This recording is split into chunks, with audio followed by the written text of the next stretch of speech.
Hello everyone. आज की functional analysis की इस क्लास में पिछले क्लास में जो रिजल्ट हम लोगों ने पढ़ा था उसी को आगे फिर कंटिन्यू कर रहे हैं।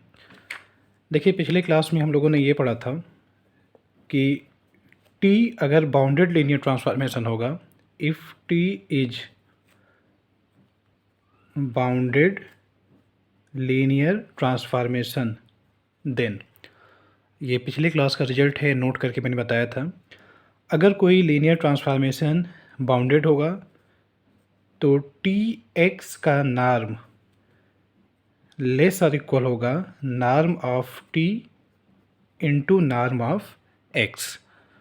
तो इसका यूज हम लोग करेंगे। और एक रिजल्ट हम लोगों ने और पढ़ा था पिछले क्लास में कि नार्म ऑफ टी जो होगा ये इक्वल होता है सुप्रीमम ऑफ टी एक्स का norm upon norm of x, x belongs to capital x and x not equal to zero vector. तो ये दोनों रिजल्ट हम लोग पिछले क्लास में पढ़ चुके हैं। ये डेफिनेशन होता है किसी भी linear transformation, bounded linear transformation के नार्म की डेफिनेशन है, और उसी डेफिनेशन से एक रिजल्ट हम लोगों को ये मिला था। देखिए, आज की इस क्लास में हम लोग प्रूव करेंगे कि अगर T1 और T2 ये दो बाउंडेड लीनियर ट्रांसफॉर्मेशन होंगे तो T1 इंटू T2 होल का नार्म लेस और equal to norm T1 into norm T2 होगा। चलिए हम लोग इसका डेरिवेशन करते हैं, इस रिजल्ट का proof. By definition T1 into T2 का norm is equal to supremum of, देखिए किसी भी लीनियर ऑपरेटर के नार्म की डेफिनेशन ये है, वही डेफिनेशन हम लोग यहाँ पे अप्लाई करने वाले हैं। यहाँ t रहेगा तो आपको t को ऑपरेट करना होगा x पर। यहाँ T1 T2 है तो हम लोग T1 इंटू T2 इस पूरे को ऑपरेट करेंगे x पे, होल का norm upon norm of x, x belongs to capital x and x not equal to zero vector. अच्छा, एक चीज़ हम लोग यहाँ पे और केयर करेंगे कि जो T1 इंटू T2 है, इसको जब x पे ऑपरेट करेंगे तो ये कंपोजिशन मैप है। जैसे F कंपोजिशन G होता है वैसे T1 कंपोजिशन T2 है। तो इसकी डेफिनेशन ये होती है कि पहले T2 ऑपरेट होगा x पर और फिर इस पूरे पर T1 ऑपरेट होगा। तो यही डेफिनेशन हम लोग यहाँ ऊपर यूज कर लें। T1 T2 का norm is equal to supremum of, इसके जगह पे लिखेंगे, देखिए T2 ऑपरेट होगा x पर तो T2x, फिर पूरे पर T1 ऑपरेट होगा, होल का norm upon norm of x, x belongs to capital x and x not equal to zero vector. अच्छा, अब इस पर हम लोग इस रिजल्ट का यूज करेंगे जो यहाँ पे लिखा गया था। रिजल्ट ये क्या है कि t को जब x पे ऑपरेट करके होल का नार्म लिखेंगे तो ये लेस और इक्वल टू होता है। देखिए, ऑपरेटर का नार्म पहले लिख लीजिए और जिस पर ऑपरेट किया गया उसका नार्म सेपरेट कर लीजिए। तो सेम वही रिजल्ट हम लोग यहाँ यूज करेंगे। इसको लिखेंगे लेस और इक्वल टू। देखिए, ये जो रिजल्ट यूज करेंगे यहाँ लेस और इक्वल टू है तो यहाँ पे यूज करेंगे तो लेस और इक्वल टू आ जाएगा। और सुप्रीमम ऑफ T1 का नार्म सेपरेट होगा और T2 जब x पर ऑपरेट होगा, T2 x पे ऑपरेट होगा, इसका नार्म अलग होगा upon norm of x, x belongs to capital x, x not equal to zero vector.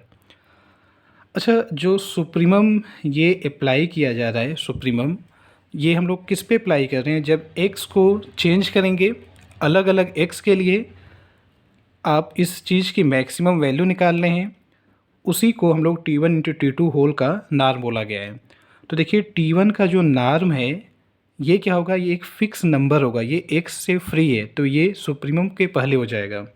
तो लेस और इक्वल टू ये सुप्रीमम के पहले, यानी T1 का नार्म इंटू सुप्रीमम ऑफ, अब आगे बचा है T2x का norm upon norm of x, x belongs to capital x and x not equal to zero vector. अच्छा, अब फिर आप ये डेफिनेशन यूज करिए। देखिए सुप्रीमम टी एक्स का norm upon norm of x होता है, तो हम लोग इसको नॉर्म टी लिखते हैं। अगर यहाँ टी टू एक्स हो जाए, उसका norm upon norm x whole का सुप्रीमम, तो ये टी टू का नॉर्म हो जाएगा। तो इसको हम लोग क्या लिखेंगे, लेफ्ट में है टी वन का नॉर्म इनटू, अच्छा इस पूरे को बाय डेफिनेशन आप कह सकते हैं टी टू का नॉर्म, और लेफ्ट में आपका था T one into T two का होल नॉर्म। देखिए यही आपको प्रूफ करके लाना था।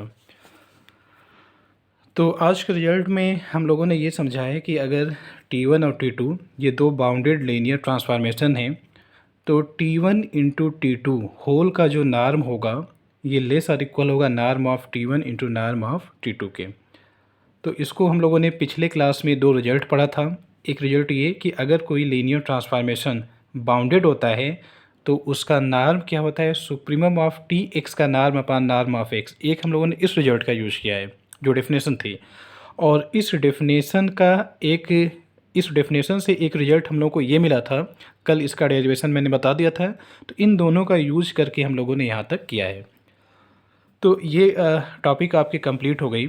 आगे देखिए जो टॉपिक हम लोगों को पढ़ना है, जैसे मेट्रिक स्पेस में ओपन और क्लोज्ड स्पेयर होते हैं, सेम वैसे आपका ओपन स्पेयर और क्लोज्ड स्पेयर ये भी आपका फंक्शनल एनालिसिस में मिलेगा। तो ओपन स्पेयर और क्लोज्ड स्पेयर इसमें डेफिनेशन क्या होती है, पहले मैं ओपन स्पेयर की आपको बता दूं। ओपन स्पेयर के लिए नोटेशन एस यूज करेंगे, सेंटर एक्स है और रेडियस आर है, सेम वैसे ही जैसे मैट्रिक स्पेस में यूज किया जाता है, बस नोटेशन यहाँ चेंज होगा। देखिए इसकी डेफिनेशन ये होती है, स्पेस के ऐसे element y belongs to x such that norm of y minus x less than r। अच्छा रीज़न क्या है ऐसे डिफ़ाइन करने का, क्योंकि आगे की क्लासों में मैं आपको बताऊंगा कि d ऑफ x कामा y जो होता है मैट्रिक स्पेस में ये डिनोट करता है distance between x and y। तो वैसे ही जो नॉर्म x माइनस वाई होता है, नॉर्म x माइनस वाई क्या डिनोट करता है, distance between x and y। इसी का यूज करके ये चीज़ डिफ़ाइन किया गया है। तो इस पे रिजल्ट हम लोग अगले क्लास में मिलेंगे, और तब तक आप इस रिजल्ट को तैयार करिए। अगले क्लास में मिलते हैं। तो ओपन स्पेयर और क्लोज्ड स्पेयर पे मैं आपको कुछ रिजल्ट बताऊंगा, उसका यूज करके देखिए एक रिजल्ट होता है open mapping theorem, functional analysis में खूब पूछा जाता है, तो फिर हम लोग उसका डेरिवेशन करेंगे। तो फिर मिलते हैं अगली क्लास में।